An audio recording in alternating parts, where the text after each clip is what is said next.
미국인이 한국어 면접에서 서울에서 일하고 싶어요라고 말했는데 면접관이네. 서울에서요?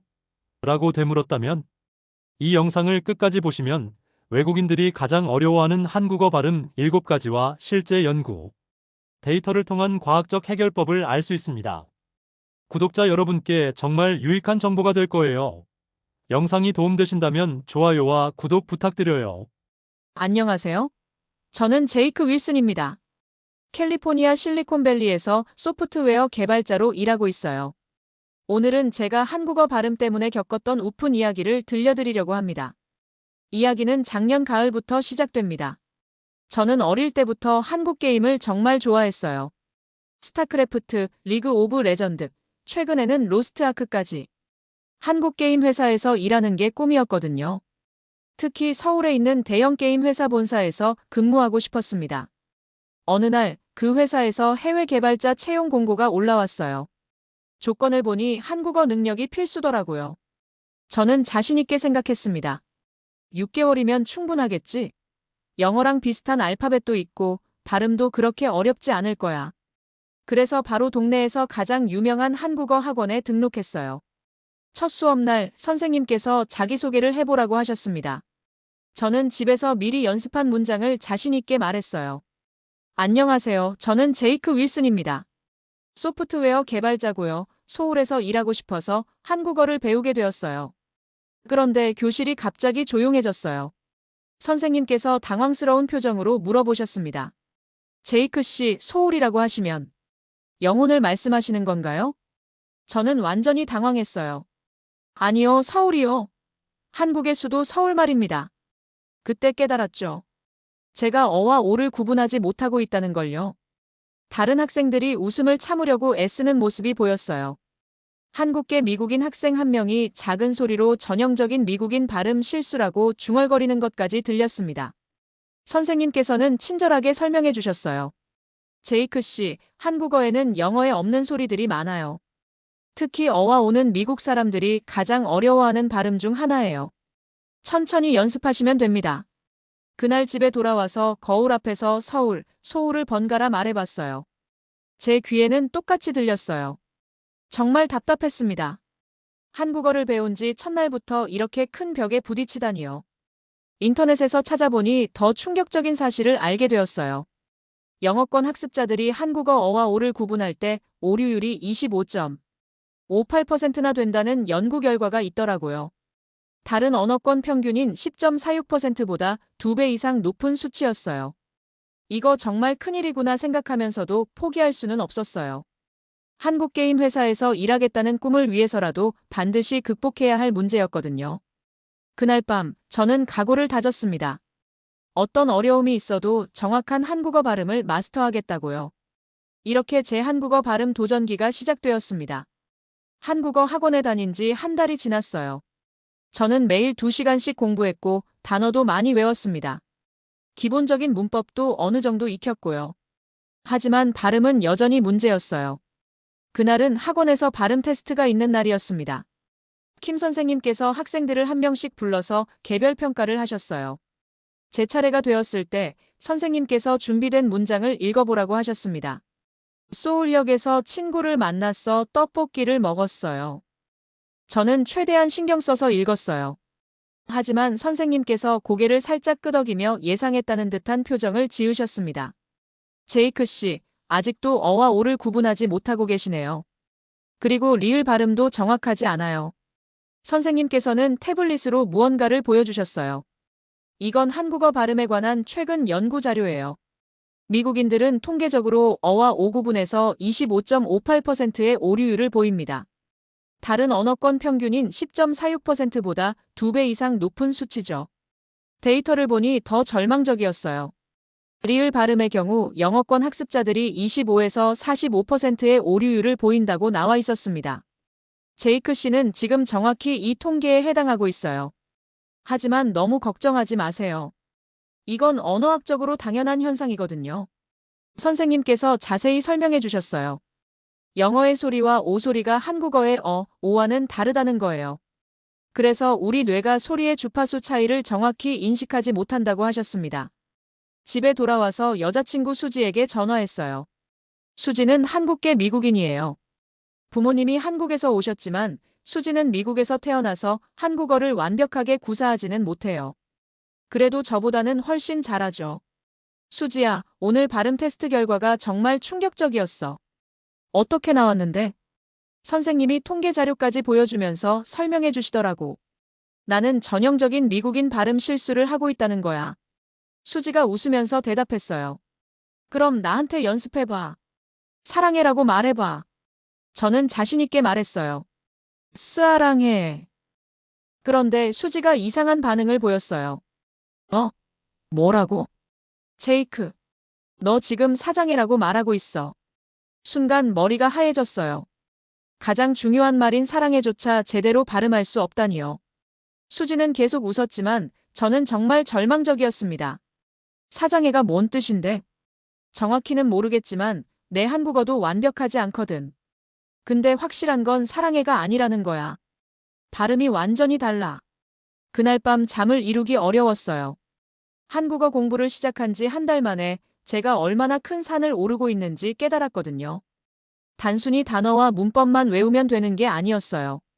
발음이라는 거대한 벽이 있었습니다.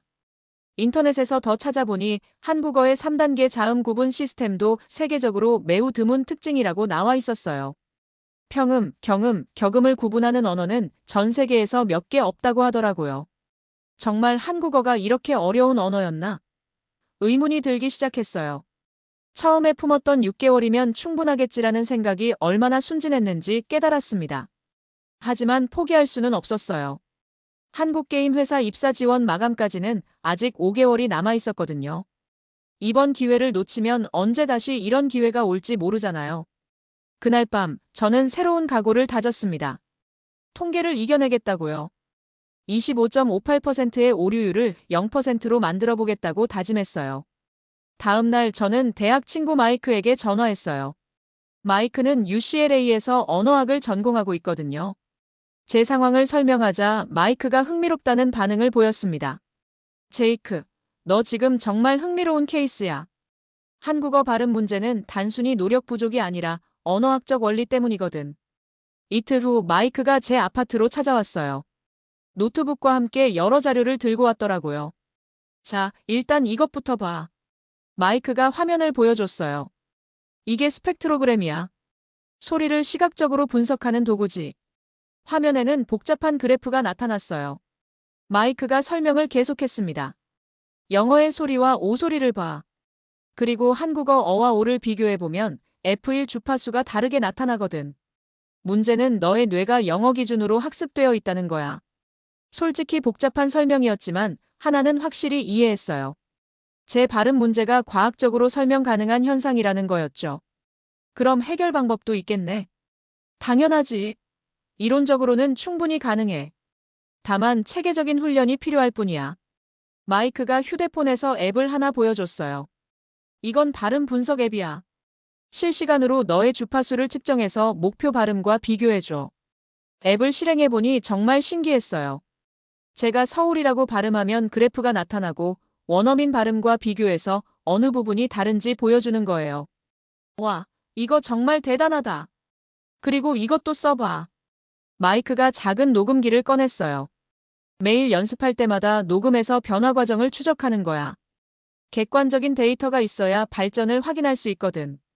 그날부터 저는 과학적 방법으로 발음 연습을 시작했어요. 매일 아침 7시에 일어나서 30분간 스펙트로그램을 보면서 연습했습니다. 서울, 서울, 서울. 거울 앞에서 입모양을 확인하면서 반복했어요. 앱이 초록색 불이 켜지면 성공, 빨간색이면 다시 도전이었죠. 처음에는 정말 어려웠어요. 10번 중에 한 번 정도만 앱에서 초록색 신호가 나왔거든요. 하지만 마이크가 알려준 방법대로 혀의 위치, 입술 모양, 심지어 목의 근육까지 의식하면서 연습했습니다. 어를 발음할 때는 혀가 중간 높이에 있어야 해.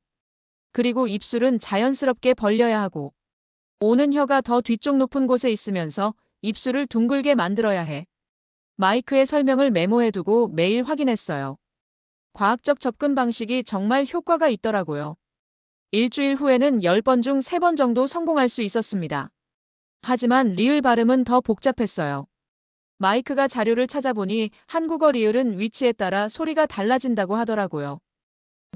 초성에서는 탄음으로 발음되고 종성에서는 설치금으로 발음돼. 영어권 사람들이 25에서 45% 오류율을 보이는 이유가 이거야. 그럼 두 가지를 다 연습해야 한다는 거네. 맞아. 그래서 시간이 더 걸리는 거고. 매일 연습하면서 녹음한 파일들을 들어보니 정말 조금씩 나아지고 있었어요. 1개월 전에 제 발음과 비교하면 확실히 달라진 게 느껴졌습니다. 수지에게도 연습 상대가 되어달라고 부탁했어요. 수지야, 내가 지금 사랑해라고 말하는 게 어떻게 들려? 예전보다는 훨씬 나아졌어. 그래도 아직 완벽하지는 않지만 작은 진전이라도 있다는 게 정말 기뻤어요. 과학적 방법이 실제로 효과가 있다는 증거였거든요. 마이크가 말했어요. 제이크, 언어 학습에서 가장 중요한 건 체계적인 접근이야. 감각에만 의존하면 한계가 있어. 하지만 과학적 방법을 쓰면 분명히 극복할 수 있어. 그날 밤 저는 희망을 품고 잠들 수 있었습니다. 드디어 제대로 된 길을 찾은 것 같았거든요. 과학적 훈련을 시작한 지 2개월이 지났어요. 발음이 조금씩 나아지고 있다는 걸 느꼈지만 여전히 완벽하지는 않았습니다. 그런데 갑자기 큰 소식이 들려왔어요. 한국 게임 회사에서 연락이 온 거예요. 제 포트폴리오를 검토한 결과 면접 기회를 주겠다고 하더라고요. 문제는 면접 날짜였어요. 한 달 후였습니다. 한 달. 정말 짧다. 마음이 급해졌어요. 아직 발음이 완벽하지 않은 상태에서 면접을 봐야 한다니요. 한국어 학원에서 킴 선생님께 상황을 말씀드리자 특별 모의 면접 연습을 도와주시겠다고 하셨습니다. 첫 번째 질문인 지원 동기부터 연습해봤어요. 안녕하세요. 저는 어릴 때부터 한국 게임을 정말 좋아했습니다. 특히 서울 본사에서 근무하며 벌을 보고 라면을 먹는 게 꿈이었어요. 선생님께서 즉시 지적해 주셨어요. 서울을 소울이라고 했고 별을 벌이라고 했다는 거예요. 두 번째 시도에서도 같은 실수가 반복되었습니다. 선생님께서는 어와 오 구분이 아직 안정되지 않았고 리을 발음도 더 연습이 필요하다고 말씀하셨어요. 집에 돌아와서 수지와 모의 면접을 했어요. 수지가 면접관 역할을 해주기로 했거든요. 지원 이유를 묻는 질문에 답변하면서 또다시 소울, 벌 꼬았어요. 같은 실수를 반복했습니다. 수지는 웃음을 참으려 애쓰면서 발음뿐만 아니라 단어 선택까지 틀렸다고 지적해줬어요. 다음 날부터 더 집중적으로 연습했어요. 마이크가 추천해준 앱으로 매일 2시간씩 발음 훈련을 했습니다. 특히 면접에서 사용할 핵심 문장들을 반복해서 연습했어요. 서울, 서울, 서울. 별, 별, 별. 라면, 라면, 라면. 스펙트로그램을 보면서 정확한 주파수가 나올 때까지 몇십 번씩 반복했어요. 하지만 문장 전체를 연결해서 말할 때는 여전히 실수가 나왔습니다. 일주일 후 다시 수지와 모의 면접을 했어요. 여전히 긴장하면 원래대로 돌아가는 문제가 있었습니다. 수지가 천천히 말해보라고 조언해줬고 로봇처럼 천천히 말할 때는 조금 나았지만 자연스럽지 못했어요. 마이크에게 상황을 설명하자 인지 부하 때문이라고 설명해줬어요. 긴장하거나 복잡한 내용을 말할 때는 뇌가 발음보다 내용에 집중하게 돼요. 자동화된 발음 패턴으로 돌아간다는 거였죠. 해결책은 더 많은 반복 연습으로 문장 전체를 자동화시키는 것이었습니다. 그날부터 저는 면접 답변 전체를 암송하듯이 연습했어요. 거울 앞에서 샤워하면서 출근길에서도 계속 중얼거렸습니다. 하지만 시간은 계속 흘러갔어요. 면접까지 2주밖에 남지 않았는데 여전히 완벽하지 않았습니다. 불안감이 점점 커져갔어요. 정말 이 상태로 면접을 봐도 될까? 밤마다 이런 생각에 잠을 이루기 어려웠습니다. 면접까지 일주일밖에 남지 않은 상황에서 학원에서 중간평가가 있었어요. 킴 선생님께서 지난 3개월간의 학습 성과를 점검해보자고 하셨습니다. 평가는 개별 면담 방식으로 진행되었어요. 제 차례가 되어 평가실에 들어갔을 때 킴 선생님께서 태블릿에 뭔가를 기록하고 계셨습니다. 발음 테스트부터 시작했어요. 화면에 나타난 문장들을 읽었습니다. 서울역에서 친구와 만나 떡볶이를 먹었습니다. 별이 빛나는 밤에 라면을 끓여 먹었어요. 선생님께서 고개를 끄덕이시며 뭔가를 기록하셨어요. 그 다음에는 자유발화 테스트였습니다. 한국에 와서 하고 싶은 일에 대해 2분간 말해보라고 하셨어요. 열심히 답변했지만 중간중간 발음 실수가 나는 게 느껴졌어요. 긴장해서 더 심해진 것 같았습니다. 평가가 끝나고 결과를 듣는 시간이었어요. 킴 선생님께서 화면을 보여주시면서 설명해 주셨습니다. 제 현재 발음 정확도는 65% 정도였고, 특히 리을 발음에서 여전히 어려움을 보이고 있다고 하셨어요. 화면에는 그래프가 나타났어요. 영어권 학습자들의 리을 발음 오류율이 25에서 45%라고 나와 있었는데, 저는 정확히 그 구간에 해당했습니다. 3개월 전보다는 많이 나아졌지만, 아직 면접 수준까지는 부족하다는 평가였어요. 특히 긴장 상황에서는 오류율이 더 높아진다고 하셨습니다. 정말 절망적이었어요. 그동안 매일 3시간씩 연습했는데도 통계적 평균을 벗어나지 못했다니요. 다른 학생들의 결과도 궁금해서 물어봤어요. 중국인 리밍은 받침 발음에서 어려움을 겪고 있지만 리을 발음은 저보다 나았다고 하더라고요. 일본인 유키는 쌍자음 구분이 어렵지만 전반적인 발음은 안정적이었다고 했습니다. 킴 선생님께서는 각 언어권마다 특징적인 어려움이 있으며 저는 전형적인 영어권 학습자 패턴을 보이고 있다고 설명해 주셨어요. 집에 돌아와서 마이크에게 전화했어요. 평가 결과를 말하자 마이크도 심각한 반응을 보였습니다. 솔직히 말하면 일주일로는 부족할 것 같다고 했어요. 발음 자동화에는 더 많은 시간이 필요하다는 거였죠. 그날 밤 수지와 마지막 모의 면접을 해봤어요. 여전히 핵심 문장에서 실수가 나왔습니다. 서울에서 일하고 싶습니다 라고 말하는 순간 수지의 표정이 어두워지는 게 보였어요. 인터넷에서 한국어 발음에 관한 자료를 더 찾아봤어요. 연구 논문들을 읽어보니 더욱 절망적이었습니다. 영어권 화자가 한국어 발음을 원어민 수준으로 습득하는데 평균 2년에서 3년이 걸린다는 내용이 있었거든요. 그동안 제가 얼마나 순진한 생각을 했는지 깨달았어요. 6개월이면 충분하다고 생각했던 처음의 계획이 얼마나 비현실적이었는지 말이에요. 더 충격적인 건 언어 습득 임계기에 관한 내용이었어요. 성인이 되어서 새로운 언어의 발음을 완벽하게 습득하기는 매우 어렵다는 연구 결과들이 줄줄이 나왔습니다. 과연 완벽한 한국어 발음이 가능할까 하는 의문이 들었어요. 학원에서 만난 다른 학생들도 비슷한 고민을 하고 있었어요. 리밍은 1년 넘게 공부했는데도 받침 발음에서 여전히 어려움을 겪고 있었고, 유키는 2년째 쌍자음 구분을 연습하고 있다고 했습니다. 모든 외국인이 이렇게 어려워하는구나. 그날 밤 처음으로 진지하게 포기를 생각해봤어요. 한국 취업이라는 꿈 자체를 접어야 하나 싶었습니다. 완벽하지 않은 발음으로 면접을 보는 게 의미가 있을까 하는 의문이 들었거든요. 침대에 누워서 천장을 바라보며 생각했어요. 과연 이 상태로 면접을 봐도 될까? 면접관이 제 발음을 듣고 실망하지 않을까? 하는 걱정이 들었습니다. 마이크가 보내준 논문들을 다시 읽어봤어요. 한국어의 3단계 자음 체계가 세계 언어 중에서도 매우 드물다는 내용, 영어권 화자에게는 특히 어렵다는 내용들이 계속 나왔습니다. 통계는 냉정했어요. 제가 아무리 노력해도 일주일 만에 극적인 변화를 기대하기는 어렵다는 것이 명확했습니다. 하지만 마음 한구석에서는 여기까지 온 걸 그냥 포기하기에는 너무 아깝다는 생각도 들었어요. 그날 밤은 정말 길었습니다. 희망과 절망 사이에서 계속 흔들렸어요. 다음 날 아침, 수지가 제 아파트로 찾아왔어요. 어제 제가 전화로 털어놓은 절망적인 이야기를 듣고 걱정이 되었나 봅니다. 손에는 커피 2잔과 함께 한국 드라마 DVD들을 들고 있었어요. 킹덤, 사랑의 불시착, 오징어 게임 같은 인기작들이었습니다. 수지는 발음 연습만 계속하니까, 스트레스 받으니까 드라마를 보면서 자연스럽게 귀를 트는 게 어떻겠냐고 제안했어요. 배우들이 정말 정확하게 발음한다고 했습니다. 처음에는 별로 도움이 될 것 같지 않았어요. 하지만 수지의 격려에 못 이겨 킹덤부터 보기 시작했습니다. 자막 없이 보면서 배우들의 입모양과 발음을 유심히 관찰했어요. 서울에 좀비가 나타났다라는 대사를 듣고 따라해봤어요. 서울의 좀비가.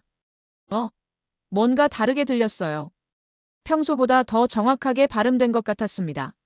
수지도 소울이 아니라 서울이라고 제대로 발음했다며 놀라워했어요. 정말 신기했어요. 드라마 속 배우의 발음을 모방하니까 자연스럽게 정확한 발음이 나온 거예요. 그날부터 매일 2시간씩 드라마를 보면서 따라하는 연습을 시작했습니다. 며칠 후 마이크가 새로운 제안을 해왔어요. 한국인 언어 교환 파트너를 소개해주겠다는 거였습니다.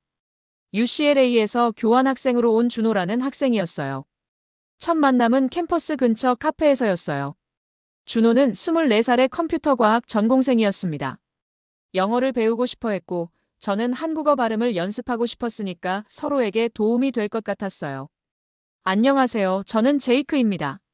서울에서 일하고 싶어서 한국어를 배우고 있어요. 준호가 놀란 표정을 지었어요. 제 발음이 예상보다 괜찮다는 반응이었습니다.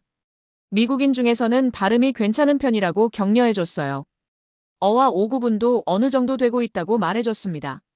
정말 기뻤어요.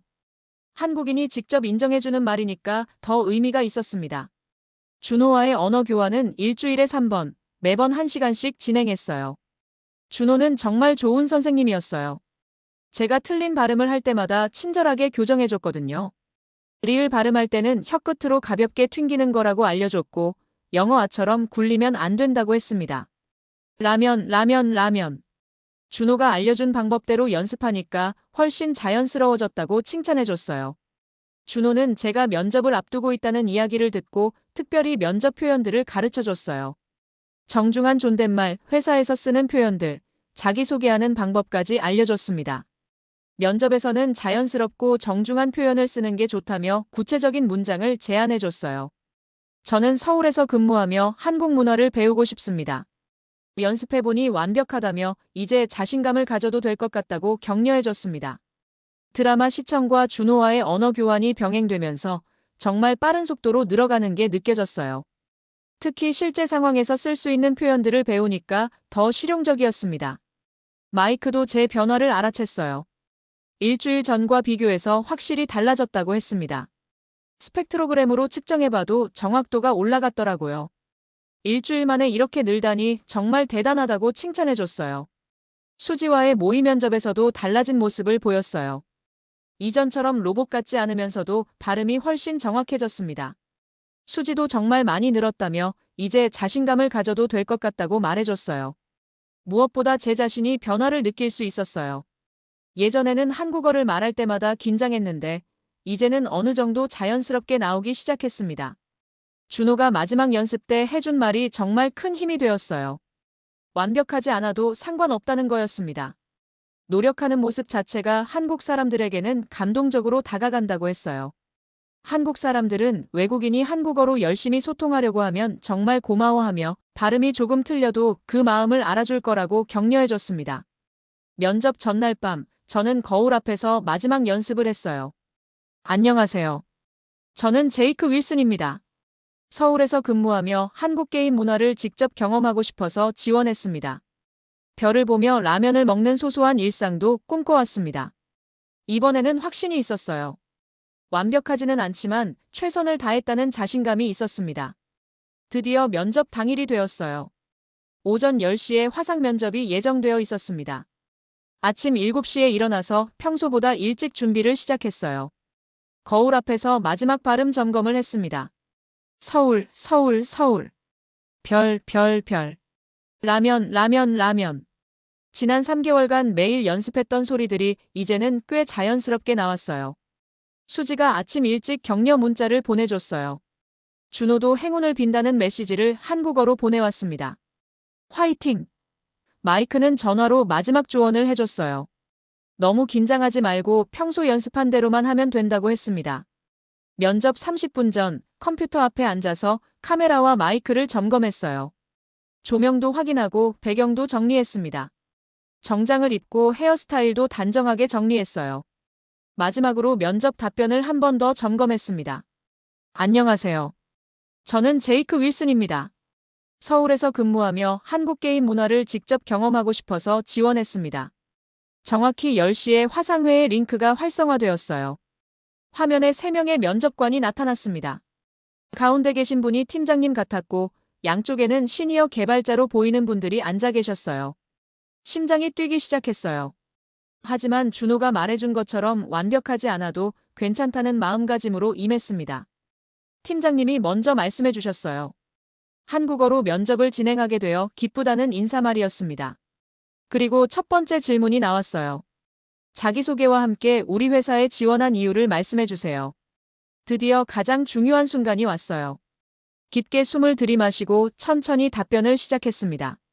안녕하세요. 저는 제이크 윌슨입니다. 미국 캘리포니아에서 소프트웨어 개발자로 일하고 있습니다. 여기까지는 무난했어요. 이제 가장 어려운 부분이었습니다. 저는 어릴 때부터 한국 게임을 정말 좋아했습니다. 서울에서 일하며 한국 게임 문화를 직접 경험하고 싶어서 지원했습니다. 별이 빛나는 밤에 라면을 먹으며 동료들과 게임 개발에 대해 이야기하는 것이 제 꿈이었습니다. 완벽했어요. 서울을 소울이라고 하지 않았고 별을 벌이라고 하지도 않았습니다. 라면의 리을 발음도 정확하게 나왔어요. 면접관들의 표정이 놀라는 것 같았어요. 아마 미국인의 한국어 발음이 예상보다 괜찮다고 생각하는 것 같았습니다. 두 번째 질문은 기술적인 내용이었어요. 제가 개발한 프로젝트에 대해 설명해달라는 거였습니다. 이 부분은 전문 용어가 많아서 더 어려웠지만 준호가 가르쳐준 정중한 표현들을 사용해서 차근차근 설명했어요. 제가 최근에 개발한 프로젝트는 실시간 멀티플레이어 게임 서버입니다. 동시 접속자 5,000명을 처리할 수 있도록 최적화했습니다. 기술 용어는 영어 발음 그대로 써도 되니까 이 부분은 비교적 수월했어요. 세 번째 질문은 한국 생활에 대한 각오를 묻는 것이었습니다. 한국에서 생활하게 되면 어떤 점이 가장 기대되고 어떤 준비를 하고 계신가요? 이 질문에 대한 답변도 미리 준비해뒀어요. 한국의 빠른 개발 문화와 혁신적인 게임 아이디어들을 직접 배우고 싶습니다. 그래서 지난 3개월간 한국어를 열심히 공부했고 한국 문화에 대해서도 많이 알아봤습니다. 특히 팀워크를 중시하는 한국 개발팀의 문화가 정말 인상적이었습니다. 이 답변에서도 발음 실수 없이 잘 넘어갔어요.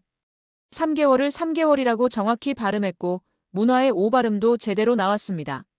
면접관들이 서로 눈빛을 주고받는 게 보였어요. 긍정적인 반응 같았습니다. 마지막 질문은 궁금한 점이 있는지 묻는 거였어요. 회사의 글로벌 확장 계획에 대해 알고 싶습니다. 제가 한국과 미국을 연결하는 역할을 할 수 있을까요? 이 질문도 준호가 추천해 준 것이었어요.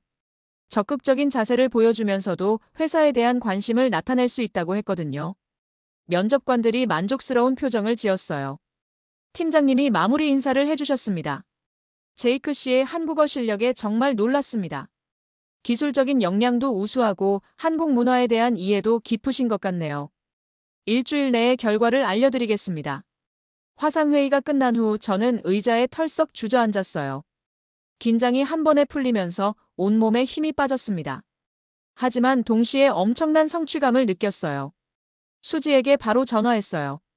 면접이 어떻게 되었는지 궁금해했던 수지는 제 목소리만 들어도 잘 되었다는 걸 알 수 있다고 했습니다. 준호에게도 감사 인사를 전했어요. 마이크에게는 과학적 훈련법이 정말 효과적이었다고 보고했습니다. 그날 밤 저는 정말 뿌듯한 마음으로 잠들 수 있었어요. 결과가 어떻게 나올지는 모르지만 최선을 다했다는 확신이 있었거든요. 면접을 본 지 5일 후였어요.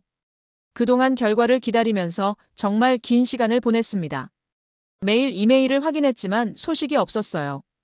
금요일 오후 3시쯤 드디어 그 이메일이 왔어요. 발신자를 보니 한국게임회사 인사팀이었습니다.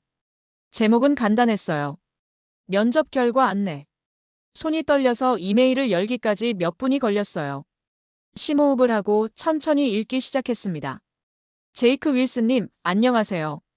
먼저 바쁜 일정 중에도 면접에 참여해 주셔서 감사합니다. 신중한 검토 결과 합격을 축하드립니다. 정말이었어요. 꿈에 그리던 한국게임 회사에 합격한 거예요. 이메일에는 제 한국어 실력이 특히 인상적이었다는 언급도 있었습니다. 바로 수지에게 전화했어요. 수지는 제 목소리만 들어도 좋은 소식이라는 걸 알아챘습니다. 함께 축하하자며 저녁에 만나자고 했어요. 마이크와 준호에게도 소식을 전했어요. 마이크는 과학적 접근법이 성공했다며 자랑스러워했고 준호는 한국에서 만나게 될 날을 기대한다고 했습니다. 그날 저녁 수지와 특별한 레스토랑에서 축하 데이트를 했어요. 분위기 좋은 곳에서 촛불이 켜진 테이블에 앉았습니다. 디저트가 나온 후 저는 용기를 내어 중요한 말을 꺼냈어요. 지난 3개월간의 여정을 돌아보면서 수지가 얼마나 큰 힘이 되었는지 깨달았거든요. 수지야, 나한테 정말 중요한 말이 있어. 수지가 기대에 찬 눈으로 저를 바라봤어요. 사랑해. 이번에는 완벽했어요. 아와 아 발음이 정확하게 구분되었고 리을 발음도 자연스럽게 나왔습니다. 수지의 얼굴에 환한 미소가 번졌어요. 나도 사랑해, 제이크. 그리고 저는 준비해온 반지를 꺼냈어요. 한국에서의 새로운 인생을 함께 시작하자고 프러포즈했습니다. 수지는 눈물을 흘리며 승낙해줬어요. 2주일 후 한국어 학원에서 졸업식이 있었어요. 킴 선생님께서 제게 특별상을 주셨습니다. 상의 이름은 통계를 이겨낸 남자였어요. 반 친구들도 모두 박수를 쳐줬습니다. 중국인 리밍은 여전히 받침 발음과 씨름하고 있었지만 포기하지 않겠다고 했어요. 일본인 유키는 쌍자음 연습을 계속하면서 내년에 한국 유학을 계획하고 있다고 했습니다. 우리는 서로 격려하며 연락을 계속하기로 약속했어요. 한 달 후, 드디어 한국행 비행기에 올랐어요. 수지도 함께였습니다. 인천공항에 도착했을 때의 감동은 정말 잊을 수 없어요. 공항에서 택시를 탔을 때 택시기사 아저씨께 자신있게 말했습니다. 안녕하세요. 서울로 가주세요. 택시기사 아저씨가 깜짝 놀라시더라고요. 외국인인데 한국어를 정말 잘한다며 칭찬해 주셨어요. 어디서 한국어를 배웠느냐고 물어보시길래 미국에서 3개월간 정말 열심히 공부했다고 답변했습니다. 3개월 만에 이 정도로요? 정말 대단하네요. 택시 안에서 수지와 손을 잡고 서울 시내를 바라봤어요. 네온사인들과 한글 간판들이 정말 친숙하게 느껴졌습니다. 회사 첫 출근 날 동료들이 모두 따뜻하게 맞아줬어요. 자기소개를 할 때 제 한국어 실력에 모두들 놀랐습니다. 준호가 말했던 것처럼 외국인이 한국어로 열심히 소통하려는 모습을 정말 고마워해 주더라고요. 점심시간에 동료들과 함께 라면을 먹으면서 이야기했어요. 제가 한국에 와서 가장 하고 싶었던 일 중 하나가 바로 이거예요. 동료들과 함께 라면을 먹으면서 개발 이야기를 나누는 것. 라면 발음도 완벽하게 나왔고 동료들도 제 진심을 알아줬어요. 그날 밤 수지와 함께 한강을 걸으면서 이야기했어요. 정말 믿어지지 않아. 1년 전만 해도 한국어 한마디 못했는데 지금은 한국에서 일하고 있다니. 내가 정말 열심히 했잖아. 매일 3시간씩 연습하는 모습 봤어. 한강에서 별을 보면서 라면을 먹는 것은 아니었지만 꿈꿔왔던 한국 생활이 현실이 되었어요. 지금 생각해보면 정말 힘든 여정이었어요. 영어권 학습자의 25.58% 오류율이라는 통계를 극복하는 것은 쉽지 않았습니다. 하지만 과학적인 접근법, 꾸준한 연습, 그리고 무엇보다 포기하지 않는 마음이 있었기에 가능했던 것 같아요. 한국어를 배우는 모든 외국인 친구들에게 말하고 싶어요. 완벽하지 않아도 괜찮다는 것, 그리고 노력하는 마음 자체가 가장 중요하다는 것을 말이에요. 오늘은 특히 영미권 친구들이 어려워하는 한국어 발음과 관련된 에피소드를 소개해드렸습니다. 여러분이 보시기에 가장 어렵다고 느껴지는 발음은 어떤 건가요? 댓글로 알려주세요. 그리고 이런 한국어 시리즈를 계속 준비하고 있으니 구독하시면 다음 편도 놓치지 않으실 거예요. 오늘도 함께 해주셔서 감사합니다. 다음 영상에서 만나요.